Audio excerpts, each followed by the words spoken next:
ఖండించడం కానీ లేకపోతే ఆమెకి లేదు ఇది తప్పు జరిగింది, పొరపాటు జరిగింది అని చెప్పేటువంటి క్షమాపణ కానీ ఏమైనా ఉందా? దీనిపైన ఎలాంటి చర్యలు తీసుకుంటున్నారనేది కూడా మా ప్రతినిధి సురేష్ని అడిగి ఒకసారి మనం తెలుసుకుందాం. Good evening Suresh. Good evening. Yes, ఏంటి అసలు వైఎస్ఆర్సీపీ సంబంధించినటువంటి శ్రేణులు ఈ బ్యాచ్ ఎందుకు ఇంతలా రెచ్చిపోయింది? సో ఇప్పుడు ఆమె ఆసుపత్రిలో చికిత్స పొందుతోంది, ఇబ్బంది పడి సంధ్యారాణి. సో ఆమెకు అసలు క్షమాపణ చెప్పడం కానీ జరిగిందా, లేకపోతే ఆ చర్య అలాంటి విధానాలకు పాల్పడ్డటువంటి వారిపైన చర్యలు ఏమైనా తీసుకున్నారా లేదా ఇప్పటి వరకు? నిన్నటి రోజున వైసీపీ అధినేత జగన్మోహన్ రెడ్డి పుట్టినరోజు సందర్భంగా వైసీపీ శ్రేణులు వివరించిన తీరును సభ్య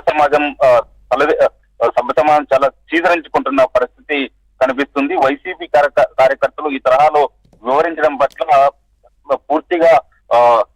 పూర్తి స్థాయిలో మండిపడుతున్న పరిస్థితి కూడా అనంతపురం జిల్లా ప్రజానికం వారి తీరు పట్ల మండిపడుతున్నారు.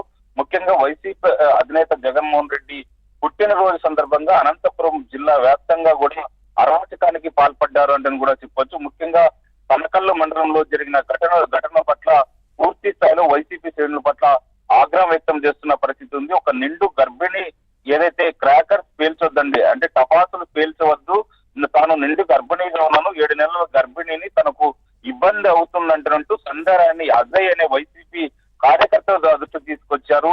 పుట్టినరోజు సందర్భంగా మీరు క్రాకర్స్ వదిలితే అభ్యంతరం లేదు, కానీ ఇక్కడంతా వృద్ధులు, తాను గర్భిణీగా ఉన్నాను, ఇక్కడ పేల్చడం సరైన పద్ధతి కాదంటూ కూడా సంధ్యారాణి అక్కడ వైసీపీ కార్యకర్త అజయ్ దృష్టికి తీసుకెళ్లారు. అజయ్ సంధ్యారాణి చెప్పిన దాన్ని వినకుండా ఆమె పట్ల చాలా దురుసుగా ప్రవర్తిస్తూ ఆమె పైన దాడి చేయడం, ముఖ్యంగా గర్భిణి 7 నెలల గర్భిణి అనే కనీస మనవత్వం లేకుండా ఆమెను గొంతు నిలమడం, ముఖ్యంగా గర్భిణీ స్త్రీ కడుపు పైన తనడం అనేది తీరు పట్ల చాలా ఆగ్రహాలు వ్యక్తమవుతున్న పరిస్థితి కనిపిస్తుంది. ఏదైతే అజయ్ గర్భిణీ స్త్రీ కడుపు పైన కాళ్ళతో తన్నిన వెంటనే ఆమె అక్కడికక్కడే కుప్పకూలిపోయారు.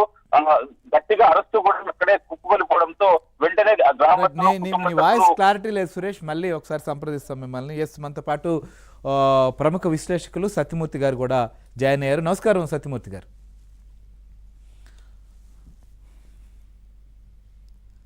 సత్యమూర్తి గారు గుడ్ ఈవినింగ్.